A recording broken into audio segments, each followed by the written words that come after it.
Olá, nós estamos de volta com o nosso programa, a nossa Escola Dominical. Eu aprecio muito essa iniciativa da Rede Boas Novas em colocar esse material, esse programa à disposição de todos nós, como um instrumento de bênçãos para as nossas vidas.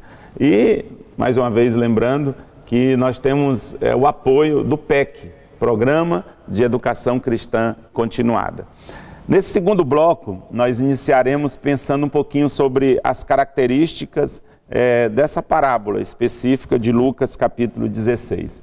Eu encerrei o bloco anterior dizendo que essa era a segunda parábola. Jesus contou a parábola do mordomo infiel e conclui dizendo, e é interessante essas conclusões de Jesus, porque elas não são padrão.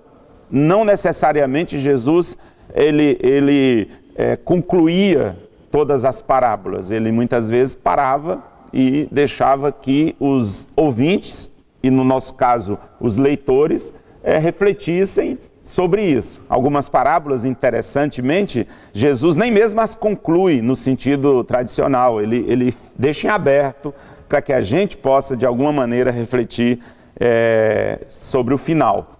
E de alguma forma até mesmo finalizá-la com a nossa própria experiência prática. É o caso da parábola do filho pródigo que a gente já avaliou. Mas quando Jesus conclui essa primeira parábola, o que Jesus está dizendo é de uma lógica imbatível. Jesus diz, não se pode servir a dois senhores, não é possível caminhar em duas direções ao mesmo tempo. É isso que ele está dizendo. Nenhuma pessoa consegue fazê-lo.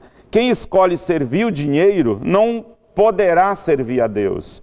E quem escolher servir a Deus automaticamente terá que abrir mão de servir o dinheiro. Porque essa é a questão. Quando se serve ao dinheiro, ele é o Senhor, obviamente. E uma coisa que a gente aprende na Bíblia e na própria experiência prática é que o dinheiro é um servo, é um senhor muito cruel mesmo.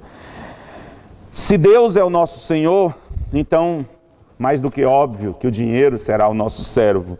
A Bíblia diz que Jesus faz essa conclusão, que eu aqui comentei com minhas próprias palavras, e o resultado é que os religiosos não gostam.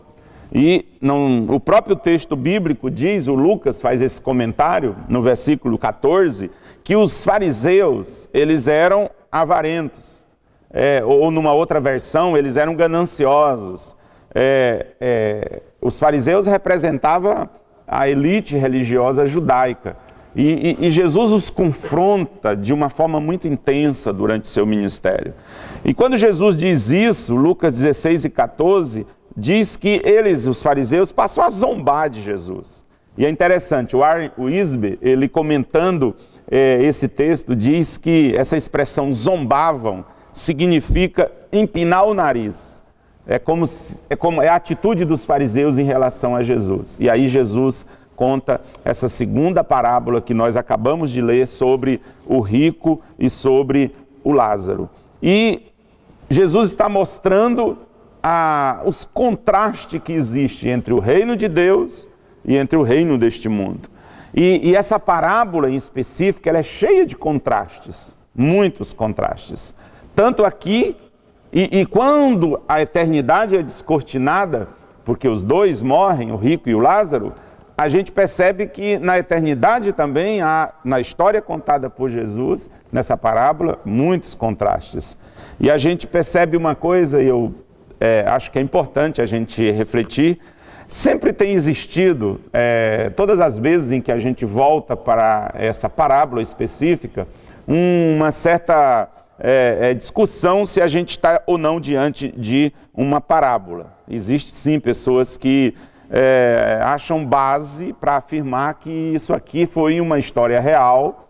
Há quem vai até mais longe e diz que Jesus conheceu esses personagens, o que nós achamos um exagero, porque fica muito claro que a gente está diante de uma parábola, a meu juízo, por tudo o que é dito aqui. O uso das figuras que Jesus usa ao descrevê-la, E tradicionalmente, ao longo da história da igreja, sempre foi entendido Lucas 16, do versículo 19 ao 31, como sendo mais uma das parábolas. E ela lida essa parábola com uma questão muito séria, que é a questão de onde nós passaremos a eternidade. Essa parábola ela tem uma curiosidade diferente de outras, né? Jesus foi fantástico, maravilhoso.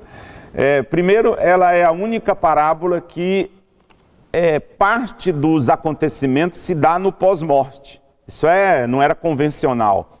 E é também uma parábola que ela dá nomes a alguns personagens. A gente tem o nome do Lázaro.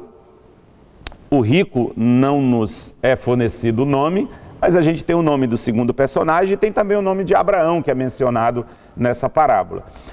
Convido você, e eu te espero aqui, não saia, continue conosco, daqui a pouco a gente retorna, para a gente poder estudar algumas lições.